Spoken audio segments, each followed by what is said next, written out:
Salam jemaat yang dikasih oleh Tuhan, kita bersyukur kita bertemu kembali di podcast Bukti Buka Hati. Untuk episode kali ini kita akan kehadiran seorang tamu, seorang rohaniawan, seorang guru Injil, yaitu Christian Tubongkasih. Penginjil Christian, apa kabar? Baik, Pak Lim. Senang Anda boleh jadi tamu kami kali ini ya.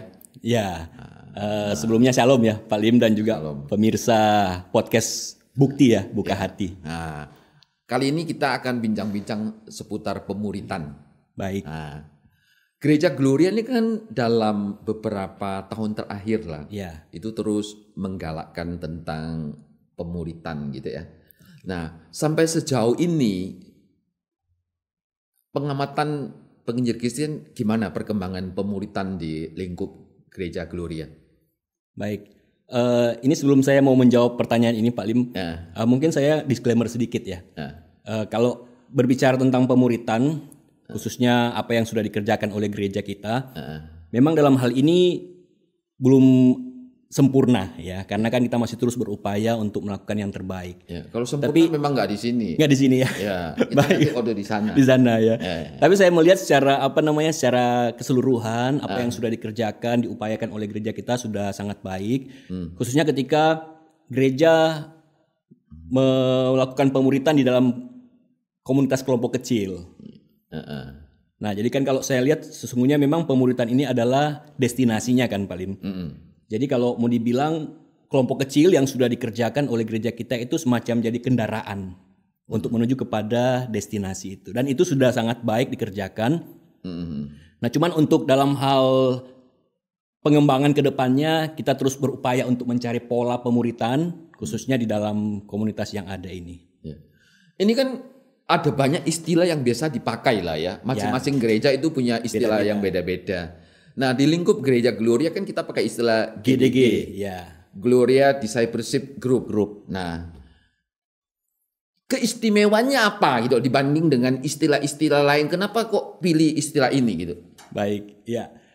Memang di setiap gereja, apalagi gereja modern, pasti memiliki yang namanya kelompok kecil. Kalau saya pribadi melihat, memang sebutannya adalah kelompok kecil atau small group. Ya. Tapi seiring berjalannya waktu dengan setiap teknis pelaksanaan yang ada, sehingga ada beberapa yang mungkin sebutnya dengan misalnya ada prayer group, ya kan, CG, cell group gitu kan, FA, macam-macam lah ya. Saya lihat itu hanya penamaan saja, di mana mereka mau melihat fokusnya apa sih sebetulnya. Misalnya kalau saya katakan tadi prayer group, nah itu kan berarti satu kelompok yang fokusnya itu kebanyakan di berdoa, gitu kan. Ada misalnya kalau disebut sebagai cell group, nah fokusnya apa? Fokusnya kalau saya memikirkan itu adalah di pemuritan, evangelism atau penginjilan dan juga bagaimana mereka bisa multiplikasi, kan namanya sel ya. Jadi bagaimana dia bisa istilahnya bermultiplikasi lah gitu kan, jadi sel-sel seperti itu. Nah kalau di kita sebutannya GDG, itu satu hal yang saya rasa sangat baik sekali ya Pak Lim ya. Karena kan ada G-nya Gloria, discipleship-nya kan pemuritan, grup. Jadi saya bisa katakan bahwa ini bukan sekedar kelompok kecil yang datang makan gorengan gitu Pak Lim, bukan. Tapi betul-betul mau dimuridkan. Ya. Tapi gorengan ada juga baik. Ada juga baik, iya. Asal jangan banyak-banyak ya Pak Lim. Yang pasti ini satu hal yang baik dengan sebutan ini karena apa? Pemuritan di dalamnya kan mengandung ada pembelajaran firman, sharing life juga gitu kan. Lalu kemudian ya pasti ada evangelism di dalamnya kan. Artinya ada penjangkauan, outreach bersama. Nah kalau jemaat awam tanya lah, kenapa saya harus gabung di GDG? GDG atau kelompok kecil gitu ya. Kalau saya mau menjawab hal ini, saya mungkin berikan sebuah ilustrasi Pak Lim. Ilustrasinya mungkin seperti kalau kita itu ada di dalam sebuah stadion, kita hanya menjadi penonton. Tapi GDG atau kelompok kecil ini kita ada di dalam sebuah rumah, di mana kita menjadi keluarga, gitu kan? Artinya apa? Itu adalah suatu kelompok komunitas yang lebih kecil, untuk kita itu bisa lebih personal satu dengan yang lain. Sehingga perjalanan iman yang personal ini juga bisa jadi komunal. Artinya apa? Artinya di dalam kelompok itu kita pun bisa sama-sama membagi perjalanan iman kita dan sebagainya. Kan ada sebagian jemaat itu bertanya begini, pokoknya minggu gua datang deh, wah ibadah, wah jemaat setia gitu loh. Iya. Jadi sehingga apa rasa Gak perlu gitu. ya keinginan atau Cukuplah dengan ibadah minggu gitu kan. Nah itu gimana ini? Nah kalau saya mau katakan justru Pak Lim, dengan kita di kelompok kecil, itu bisa lebih membuat kita lebih kuat untuk ke gereja induk. Artinya untuk kita lebih mengambil bagian di dalam ibadah khususnya yang ada di pusat, yang ada di kebaktian umum. Artinya memang betul kalau saya di dalam ibadah umum kan saya bisa mendapatkan juga siraman rohani lah istilahnya kan. Yeah. Tapi bagaimana juga di dalam kelompok kecil itu kita juga bisa lebih mendalami akan setiap pembelajaran dan juga hal-hal yang mungkin kita selama ini cuma taunya secara umum. Seperti itu sih. Kalau apa saya, tidak begini di dalam grup ini berarti relasi kita satu dengan yang lain itu lebih apa ini? Ya, lebih akrab, intim intimasi lah. Intimasi. Ya. Sedangkan waktu saya datang di ibadah raya hari Minggu gitu ya. Ya. Kita kan datang saat itu pulang. Kita tidak punya terlalu relasi atau kontak dengan satu dengan yang lain gitu loh. Iya. Sehingga kita ini juga tidak terlalu dikenal katakanlah ya. Kalau di grup kan sedikit banyak kita jauh lebih dikenal, lebih personal juga. Kita mungkin juga berikan pendapat. Ya. Apa nggak begitu menurut Pak Christian? Ya betul sekali seperti itu Pak Lim. Jadi makanya kenapa saya bilang tadi kan ketika kita ada di dalam komunitas yang lebih besar itu kan ibarat kita ada di stadion itu tapi sebagai penonton. Itu juga kan cuma dua arah, kita sebagai penonton yang hanya melihat saja. Tapi bagaimana ketika di kelompok kecil kita pun secara personal bisa membagikan kehidupan kita, bahkan juga bisa menjadi keluarga di dalam satu kelompok itu.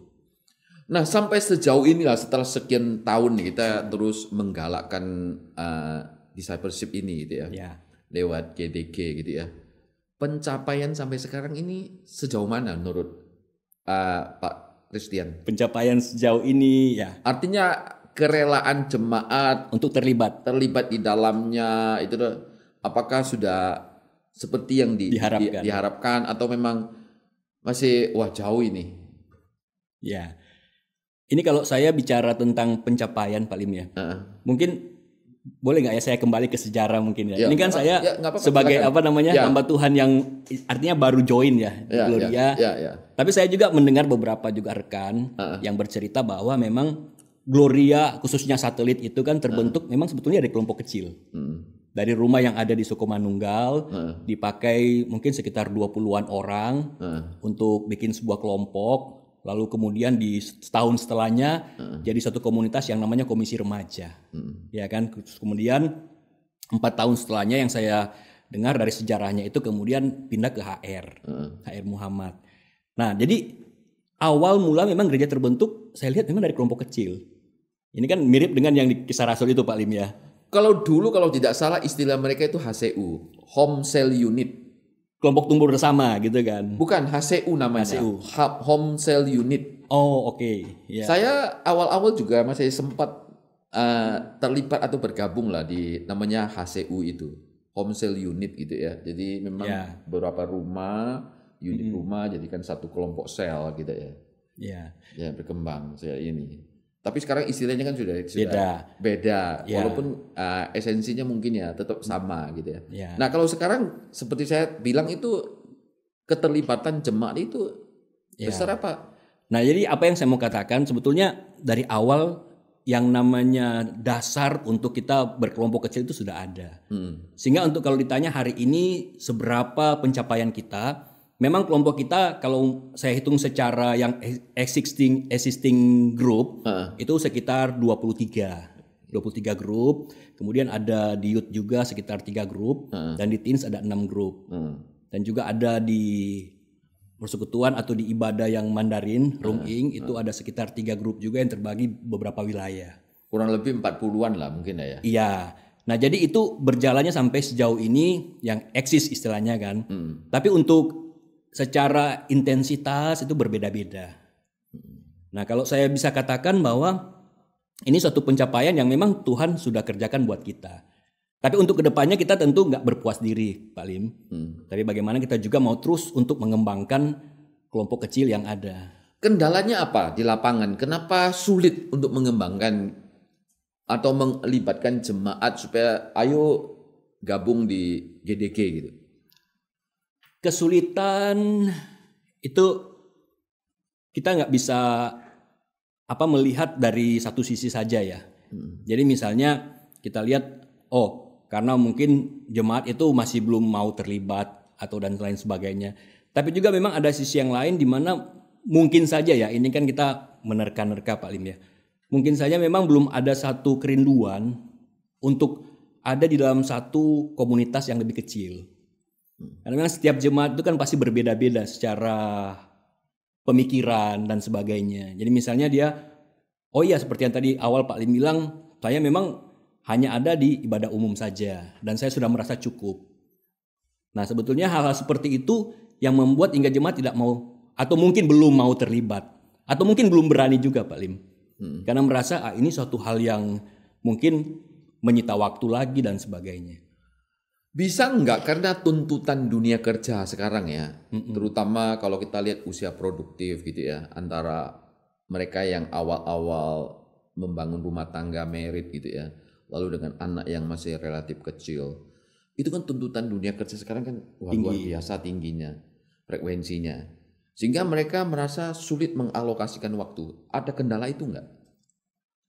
Kalau dibilang kendala itu pasti ada. Itu satu challenge umum ya, tantangan umum ya. Apalagi misalnya usia-usia yang produktif. Nah tapi sekali lagi balik Pak Lim. Apakah memang dia itu sangat rindu ada satu komunitas kelompok kecil untuk dia mau bertumbuh. Di dalam iman, di dalam kerohanian. Kalau memang ada hal seperti itu, saya rasa tantangan apapun itu pasti akan bisa ada jalan keluarnya. Ada jalan keluarnya ya. Ketika ada kerinduan, kalau kita merasa itu penting, selalu ada waktu gitu ya. Betul. Pengaruh tidak, kan ada orang kan pembawaannya katakanlah introvert, tapi juga ada orang yang ekstrovert. Nah orang yang introvert kan cenderung itu kan tidak mau terlalu bersosialisasi, tidak ingin terlalu banyak berkumpul gitu ya. Betul. Pokoknya beda dengan orang yang ekstrovert, memang suka dengan yang begini. Nah kayak gini tuh gimana menolongnya? Orang yang introvert berarti lebih tertutup ya. Iya. Jadi sekali lagi ya Pak Lim, kalau memang dia memiliki satu kerinduan untuk ada dalam komunitas, dia bertumbuh di sana secara iman, secara kerohanian. Sebagai orang yang introvert itu malah justru di tengah-tengah kelompok kecil itulah dia kemudian bisa mengeksplor sebetulnya. Belajar sedikit terbuka gitu ya. Bisa lebih otentik juga kan. Apa istilahnya vulnerable gitulah istilahnya kan. Jadi dia bisa terbuka dengan apapun yang menjadi pergumulan dia. Walaupun sebetulnya dia adalah orang yang introvert. Karena kalau mau dibilang ekstrovert pun, kadangkala ekstrovert pun bisa menjadi satu masalah juga di tengah-tengah kelompok. Gitu kan. Misalnya ketika ada orang ekstrovert, kemudian di situ dia lebih banyak untuk mengutarakan apa yang menjadi pemahamannya dia dan sebagainya, hingga akhirnya menimbulkan satu permasalahan juga di tengah-tengah komunitas. Nah, menurut penginjil Kristen supaya ideal itu membentuk atau mendesain kelompok itu ya. Sebenarnya hal apa yang perlu diperhatikan? Mendesain kelompok. Kan ada orang mendesain satu kelompok itu berdasarkan wilayah tinggal. Juga ada yang mendesain itu karena gender. Juga ada karena profesi, hobi dan seterusnya. Nah, kalau menurut pengamatan Pak Christian gitu, ini untuk mendesain grup ini yang paling penting diperhatikan itu apanya? Kalau apa yang saya pelajari gitu ya Pak Lim, untuk membangun sebuah kelompok atau komunitas kecil di tengah-tengah gereja itu harus itu ada yang namanya vision aligned. Apa itu? Atau satu visi yang sejajar, yang searah, yang selaras, yang sama lah gitu kan. Artinya gini, tidak apa-apa gitu ketika dia mau memulai sebuah kelompok kecil berdasarkan misalnya sesama hobi atau sesama tempat tinggal, maksudnya wilayah ya kan, atau sesama profesi dan sebagainya. Asalkan memang mereka itu sudah sama-sama punya satu visi untuk mereka akan membangun sebuah komunitas yang bisa bertumbuh di dalam iman dan kerohanian, bisa saling memuridkan di sana. Jadi saya rasa sih itu bukan suatu hal yang dipermasalahkan gitu Pak Lim. Kalau saya rasa sih semua hal asalkan mereka mau untuk bertumbuh dan punya satu visi bersama-sama berjalan gitu di dalam kelompok itu, saya rasa sih ya go ahead gitu paling. Komitmen untuk apa ya, belajar atau bertumbuh bersama itu juga menjadi penting karena kan butuh alokasi waktu dan seterusnya kan. Komitmen itu kan saya hadir gitu. Ya. Itu menjadi penting kan ya. Nah selama ini selain masalah ini kan kayak GDG gitu ya di lingkungan gereja Gloria. Salah satu keluhannya adalah masalah mentor. Baik. Ya. Nah itu mempersiapkan mentor itu gimana?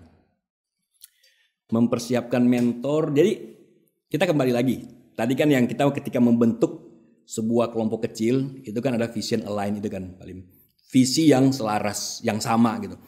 Nah saya rasa itu juga berlaku ketika kita mau memberdayakan atau membentuk mentor. Atau bisa dikatakan kan sebagai leader ya, atau fasilitator. Jadi mereka juga harus punya visi itu. Visi yang selaras dengan gereja. Untuk kita sama-sama mau memuridkan yang lebih spesifik, lebih kecil.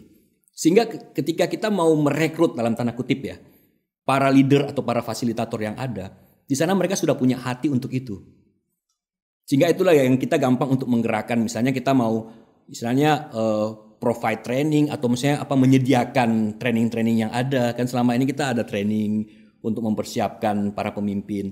Nah itu mereka mau terlibat untuk ikut di sana. Karena apa? Tahu bahwa nanti panggilan saya ke depan untuk mengembalakan para member, para anggota yang ada. Nah itu sih hal yang utama dulu paling. Untuk dalam hal training dan sebagainya itu bisa seiring berjalannya waktu, kemudian lihat jadwal training, lalu kemudian libatkan di sana. Gereja menyediakan itu sarana untuk memperlengkapi katakanlah supaya orang bisa menjadi mentor gitu. Mempersiapkan ada. Mempersiapkan. Kan yang lalu pernah bikin Lambda course. Ya kan, cuman ya sekali lagi ketika seseorang itu dipersiapkan lalu kemudian diikutkan dengan sebuah training kepemimpinan, apakah betul-betul dia sudah punya hati untuk menggembalakan? Atau mungkin cuman sekedar oke, saya ikut training tapi selanjutnya apa gitu kan? Ada nggak spesifikasi atau kriteria rohani? Katakanlah lu sudah sekian tahun di Gloria, lu baru boleh masuk dalam kelompok leader gitu. Ada nggak kayak gitu? Atau bebas saja? Ya. Kalau dibilang ada atau tidak itu tergantung ya. Artinya tergantung itu pastilah dari sisi kita sendiri kan melihat ya kerohanian orang itu seperti apa. Artinya kita juga tidak bisa mengukur dari panjang atau pendeknya dia ada di dalam satu gereja. Kita juga bisa lihat kerohaniannya dia, kemampuannya juga untuk memimpin, hatinya dia juga yang punya visi. Lalu kemudian di sana kita mungkin sebagai rohaniwan atau mungkin sebagai leader yang lama, sebagai fasilitator yang lama bisa melakukan oversight lah itu atau pendampingan untuk dia kemudian ke depan dipersiapkan sebagai seorang fasilitator. Mungkin kalau saran saya, dia mungkin walaupun secara kerohanian baik, tapi kita lihat secara panjang atau tidaknya dia di gereja itu belum terlalu misalnya kan. Nah kita bisa melakukan yang namanya pendampingan, menjadikan dia sebagai asisten misalnya. Untuk lambat laun kita mulai persiapkan dia ke depannya akan memfasilitasi atau memimpin. Biasanya di dalam kelompok yang disebut GDG ataupun istilah-istilah lain gitu ya. Salah satu kan pergumulan itu masalah materi gitu lah. Baik. Nah, menurut penginjil Kristen itu penting apa enggak soal materi itu? Kan ada kelompok tertentu ya, pokoknya ya bebas-bebas saja, lepas saja. Kepikiran mau ngomong apa? Maksudnya materi adalah sesuatu kurikulum yang sudah tersusun, sistematis, rapi sekian tahun. Tapi kan juga ada gereja-gereja yang menjalankan kelompok sel begini. Itu kan cenderung lebih bebas gitu. Kalau menurut pengamatan penginjil Kristen ini gimana ini? Saya pribadi ya, paling bahan apapun itu, yang penting dua hal ini. Yang pertama aplikatif, aplikatif. Yang kedua bisa diterapkan.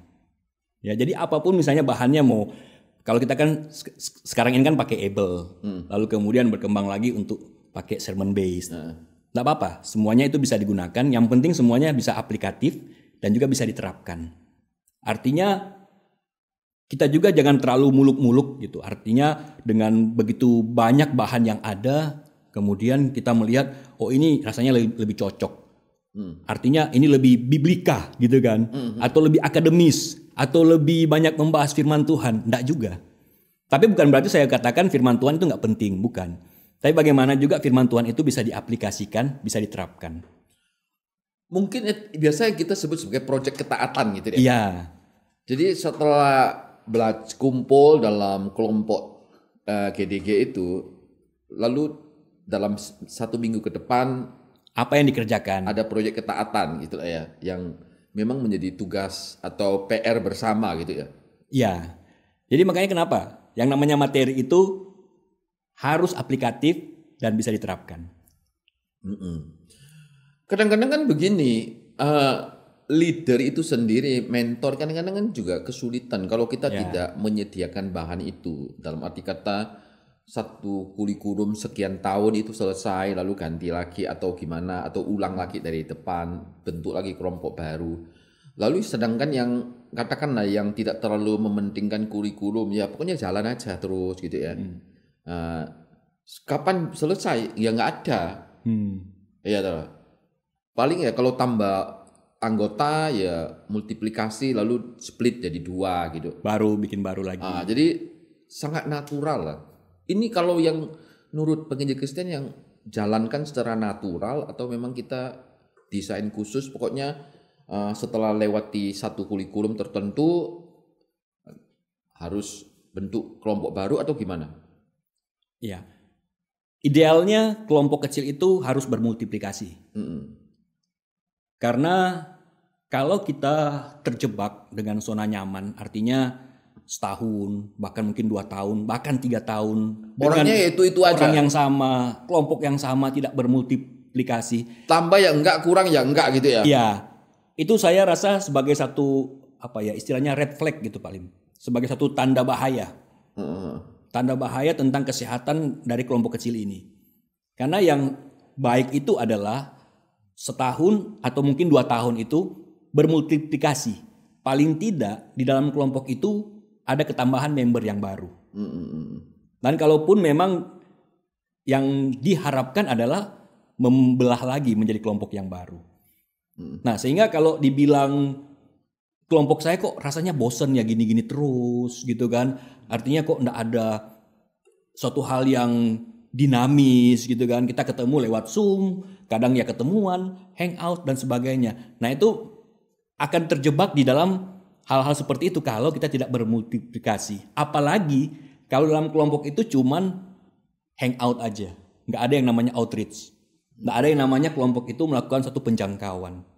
Itu makanya kenapa saya bersyukur kalau di kelompok saya secara khusus ada kegiatan-kegiatan gereja dalam hal ini, misalnya penjangkauan, misalnya baksos atau penginjilan atau training DMM penginjilan sederhana. Saya pasti selalu menghimbau untuk mereka bisa join, bisa ikutan. Karena itu satu hal yang bisa membuat kelompok itu bisa lebih dinamis dan tidak membosankan. Supaya ini lebih masif dalam pengertian melibatkan lebih banyak lagi jemaat gitu ya. Ada program atau strategi tertentu nggak? Strategi tertentu supaya yang belum ini ayo ikut gitu. Strategi yang akan kita lakukan ke depan adalah campaign, Pak Lim. Campaign ya. Dalam waktu dekat ini ya. Dalam waktu dekat. Jadi ya Pak Lim dan juga rekan-rekan bisa tolong mendoakan supaya kita bisa juga lebih menjangkau banyak lagi jemaat untuk terlibat di dalam komunitas kelompok kecil. Karena apa? Karena kita merasa ini suatu hal yang baik. Ya, ibaratnya kalau kita itu ke restoran gitu Pak Lim ya. Kita cuman makan atau mencicipi appetizer. Tapi kita tidak makan yang main course-nya, makanan utamanya. Iya kan? Artinya apa? Kita cuman mendapatkan suatu hal yang oke, appetizer, tapi itu cuma kenyang sementara. Ya kan? Tapi kalau kita makan satu hal yang main course, yang menu utama, kita akan kenyang lebih panjang. Istilahnya gitu kan. Nah, itu ilustrasinya lah Pak Lim ya. Artinya, ayo mari ketika kita ada campaign, untuk kita juga bisa terlibat, join di dalam kelompok kecil yang ada. Dulu saya pernah lah, berapa waktu yang lalu saya pernah dengar ada satu hamba Tuhan tuh sharing begini. Ada jemaat yang merasa dia sudah ke gereja itu sudah lama, bahkan dari awal. Tapi ketika dia ada kesulitan ke opnam di rumah sakit dan seterusnya itu nggak ada rekan yang datang, juga nggak ada pendeta dalam tanda petik rohaniawan datang care atau doain gitu loh. Lalu pendeta itu ketika tahu itu, lalu ditanya begini, orang itu join nggak di GDG atau di kelompok sel itu? Nah kalau nggak join, bagaimana kita bisa tahu kalau lu ada dalam kesulitan seperti itu, perlu dikunjungi? Nah kalau lu ada di dalam grup, paling tidak kan anggota di dalam grup itu bisa saling perhatikan. Itu kan langkah awal. Setelah itu dia mungkin bisa katakanlah sampaikan kepada pihak gereja, oh ini mungkin ada rohaniawan atau pendeta siapapun yang tolong dong ini bisa dikunjungi gitu. Nah, menurut kamu pengalaman-pengalaman kayak begitu, lu pernah alami nggak dalam bergereja gitu? Kalau dibilang pernah alami, sering mengalami hal itu. Karena di dalam komunitas yang lebih kecil memang betul ya, apa yang tadi di-sharingkan Pak Lim, bahwa ada pengalaman jemaat yang seperti itu, bahwa kita itu bisa lebih tahu. Karena yang namanya pendeta, rohaniwan, itu bukan Superman yang pakai jas berdasi gitu Pak Lim. Artinya bisa tahu semua. Dia tahu semua jemaat itu ya. Apalagi kalau gereja itu dalam skala yang kita anggap katakanlah kategori besar. Mega church gitu ya. Nah dia sendiri sebagai gembala, di bawah itu ada ratusan bahkan ribuan jemaatnya, ya adalah dia nggak mungkin dapat informasi setiap saat gitu lah. Betul. Nah oleh karena itu mungkin ini pentingnya jemaat itu bergabung di GDG gitu loh. Paling tidak minimal di dalam kelompok itu sendiri informasi ini sudah saling tahu gitu loh. Nah bila ada keperluan ini bisa dikatakanlah ya, di-share ke atas atau di kelompok yang lebih besar atau di-sharekan di kelompok pemimpin gereja kan gitu dah. Makanya kenapa nanti kita ketika campaign untuk kelompok kecil ini rencananya kita akan pakai satu slogan yaitu circle. Circle itu di mana mereka punya satu lingkaran yang lebih kecil untuk mereka saling care di sana. Sehingga seperti yang tadi Pak Lim bilang, kedepannya ya harapannya kita seperti itu. Ada hal-hal yang lebih spesifik, lebih kecil yang mungkin pimpinan, mungkin orang yang lebih umum nggak tahu. Tapi di dalam circle itu yang akan lebih dulu mengetahui informasinya, lalu kemudian akan di follow up apabila perlu. Nah makanya ini satu hal yang penting komunitas kelompok kecil ini untuk kita sama-sama juga melihat bahwa disinilah kita ada di dalam satu keluarga. Lu bisa kasih bocoran sedikit nggak tentang campaign yang akan kamu lakukan dalam waktu dekat ini? Kayak kira-kira gambarannya kayak apa gitu? Ini harusnya rahasia ya Pak Lim, tapi nggak apa-apa. Hari ini memang momentumnya ya. Ketika kita podcast hari ini, saya hanya mau menyampaikan bahwa ketika kita akan melakukan campaign untuk kelompok kecil ini yang kita sebut dengan circle, kita punya satu hashtag atau tagar yaitu aku butuh komunitas. Bukan kabur aja sementara gitu. Oh bukan Pak Lim. Bukan ya? Bukan, nggak usah kabur. Di sini aja tapi kita ada dalam satu circle. Nah, di dalam campaign ini nantinya kita akan ada beberapa video yang akan kita putarkan sehubungan dengan kesan atau apa sih yang menjadi manfaat selama ini ketika jemaat mengikuti kelompok kecil atau jemaat terlibat di dalam komunitas yang lebih kecil atau apa yang sudah didapatkan. Nah, di sinilah nanti kita akan melihat bahwa sesungguhnya kita sangat butuh komunitas kelompok kecil. Apalagi di tengah-tengah dunia media sosial sekarang ya, individualis itu kan sangat tinggi sekali. Ya, dong. Manusia itu tidak seperti beberapa dekade yang lalu itu bisa bersosialisasi satu dengan yang lain gitu ya.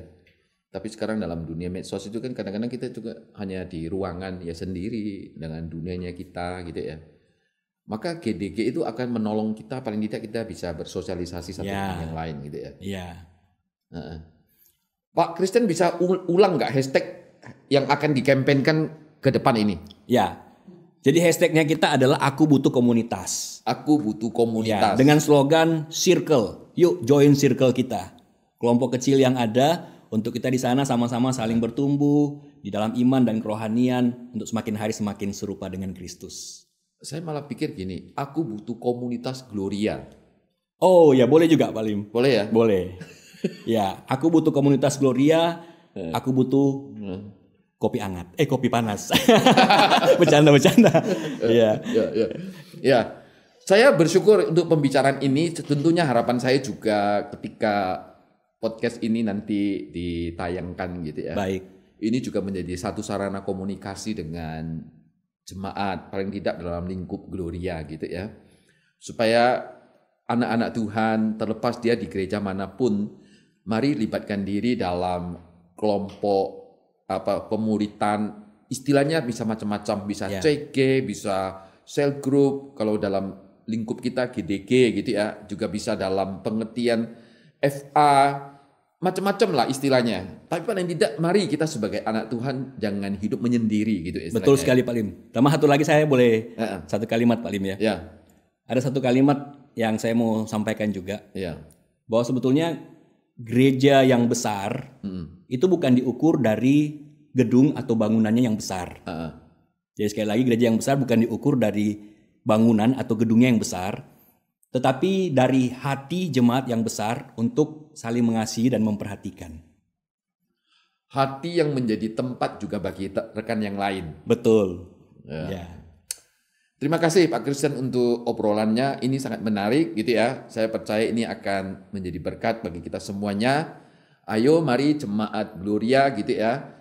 Ketika kita mengkampen kembali akan GDG ini, libatkanlah diri supaya di sana kita bisa bertumbuh bersama-sama di dalam pengenalan kita kepada Kristus sebagai Tuhan dan Juru Selamat. Kita boleh saling care satu dengan yang lain, kita boleh saling mendoakan satu dengan yang lain. Itulah indahnya hidup sebagai satu keluarga di dalam Kristus, dalam lingkup gereja Gloria. Terima kasih Pak Christian, Tuhan berkati untuk Terima kasih Pak Lim, terima kasih perbincangan kita kali ini gitu ya. Saya percaya ini akan sangat memberkati. Amin. Jagalah hati dengan segala kewaspadaan, karena dari sanalah terpancar kehidupan.